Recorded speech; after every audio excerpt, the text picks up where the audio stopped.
નમસ્કાર. ઘણા મિત્રો પ્રશ્ન પૂછે છે કે મચ્છરથી બચવા માટે વધારે ફાયદાકારક શું છે, રેપેલન્ટ ક્રીમ કે મચ્છર ભગાડતી અગરબત્તી? એ બિલકુલ એવો પ્રશ્ન છે કે સૂરજને સંતાડવા માટે છત્રી વાપરવી કે પછી પડદો ઉપર લેવો. સ્વાભાવિક રીતે છત્રી એટલે કે મચ્છર રિપેલન્ટ ક્રીમ સ્વાભાવિક રીતે વધારે ફાયદાકારક છે, કારણ કે તમે ગમે ત્યાં હો ત્યાં પણ તમને પ્રોટેક્શન આપે છે.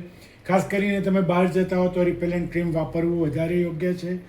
યાદ રહે, 2 મહિનાથી નાના બાળક ઉપર રિપેલન્ટ ક્રીમ નહીં લગાડવું.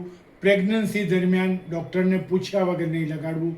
મોટા બાળકોમાં પણ માતા પિતાએ લગાડી આપવું, બાળકોને પોતે લગાવવા ના દેવું અને એમના હાથની હથેલી પર નહીં લગાડવું.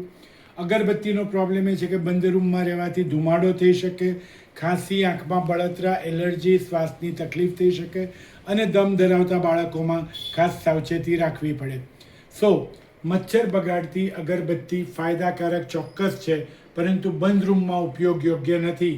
ઓવરઓલ હંમેશા અમારું સજેશન રહેશે, મસ્કીટો રિપેલન્ટ ક્રીમ વધારે ઉપયોગી છે.